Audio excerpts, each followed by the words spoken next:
When I think of the sacraments, I don't think about the ceremonies or the ritualistic part of it.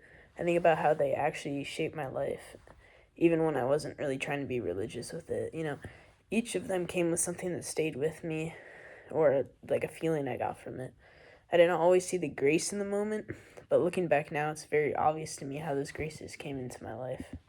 Baptism was where it all started. Obviously, I don't remember the actual day and what it felt like since I was a baby, but the gift of grace that accompanied baptism, the gift of new identity, it came much later. I remember this moment in my life.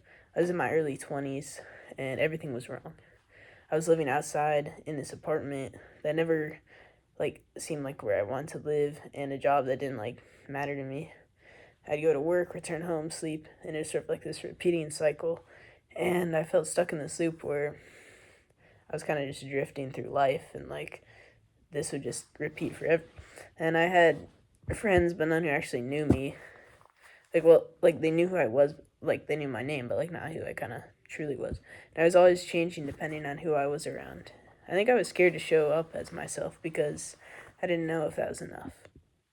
One night, after that dragged on forever, I just drove in the car with no clue where I was going.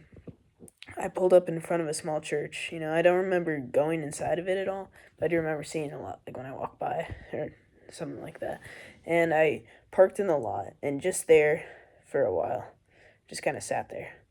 I didn't go in or talk to anybody, but something there permitted me to feel like I could just be there, just sit. I remembered that already I'd been claimed by something greater. It helped me to get back into the grace of baptism, that I had an identity and a name I could return to even if I could not remember it. That same grace helped me to shed the acting and simply to be arriving as the being that I was. Reconciliation also hit me pretty hard. There's something about the sacrament that requires you to be honest with God, but also with yourself. So being honest with yourself. And that was always hard for me because I've always been stubborn.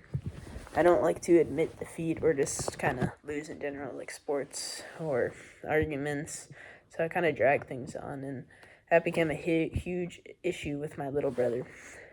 We were always pretty close to each other, but one day, I think it was like a Thanksgiving holiday with a lot of family, we had a huge argument. I told him something I knew would hurt him. And I said it because I was proud. Obviously, I didn't want to lose the argument, so just kind of was super frustrated in the moment. And he left, and we didn't talk for months. It was bad. I kept telling myself he should call me like he was overreacting, that kind of stuff. But the truth was, I was the one who hurt someone, and he trusted me. So I carried that like a burden on my chest. And one night, I found this old letter he had written to me. This was a while later, almost a year later. And that was when I graduated from high school, and I cried because it was so meaningful. It was just how he would write it. So I called him and I told him I was sorry. I apologized and told him I missed him. And what amazed me was how he responded. He forgave me, not all of a sudden oh well, but actually he actually forgave me. And that was something opened up with me. I got to understand what forgiving yourself and moving on is all about. That's what the grace is. It's not about being perfect, but becoming better because of the mistakes you made in the past. From then on, I believe I was transformed in how I went about conflict, is how I listened, and how I forgave. So I have reconciliation to thank for that. And then there's matrimony, which is probably the biggest sacrament, in my opinion. When I got married for the first time, uh, I felt like I knew what I was doing.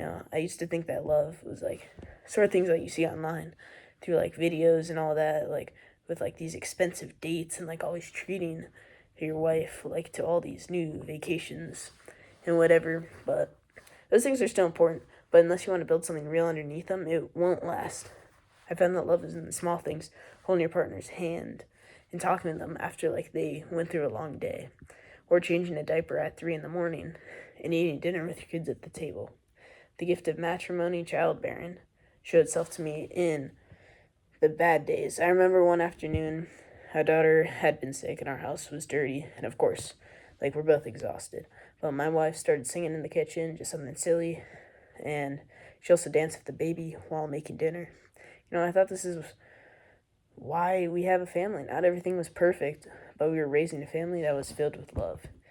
So when I look back on these sacraments now, I don't see requirements that sort of had to be met. I see more moments that changed me. Like baptism reminded me that my identity is showing who like I really am. Reconciliation reminding me that it's okay to screw up if you own like what you did and learn from it. And matrimony gave me the gift of raising a family, even if it was messy.